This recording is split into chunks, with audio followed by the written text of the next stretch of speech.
Engineer محمد علی مرزا کو گرفتار کر لیا گیا، کیوں کیا اور کیسے کیا، وجہ کیا بنی، اور انجینئر محمد علی مرزا کی اکیڈمی کو بھی سیل کر دیا۔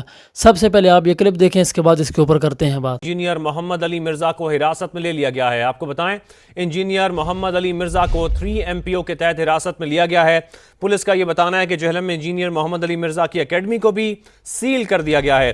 پولیس کے مطابق انجینئر محمد علی مرزا کو ڈپٹی کمشنر کے احکامات پر حراست میں لیا گیا ہے۔ جہلم سے آپ کو خبر دے رہے ہیں، مذہبی اسکالر انجینئر محمد علی مرزا کو حراست میں لیا گیا ہے۔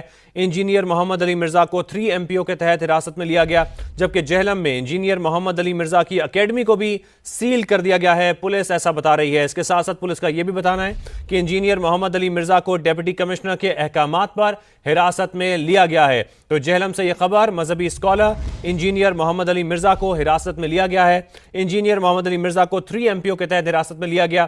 اس کے ساتھ ساتھ آپ کو بتائیں کہ جہلم میں انجینئر محمد علی مرزا کی اکیڈمی کو بھی سیل کر دیا گیا ہے، جبکہ پولیس کا یہ بھی بتانا ہے کہ انجینئر محمد علی مرزا کو ڈپٹی کمشنر کے احکامات پر حراست میں لیا گیا ہے۔ تو انجینئر محمد علی مرزا کو حراست میں لیا گیا، جہلم سے مذہبی اسکالر انجینئر محمد علی مرزا کو حراست میں لیا گیا ہے۔ تو ناظرین، آپ کو پتہ چل گیا کہ بھائی انجینئر محمد علی مرزا گرفتار ہو چکے ہیں۔ تو آپ کیا کہنا چاہیں گے انجینئر محمد علی مرزا کے بارے میں؟ اگر ویڈیو اچھی لگے تو چینل کو سبسکرائب، ویڈیو کو لائک اور کمنٹس باکس کے اندر اپنی رائے کا اظہار ضرور کریں۔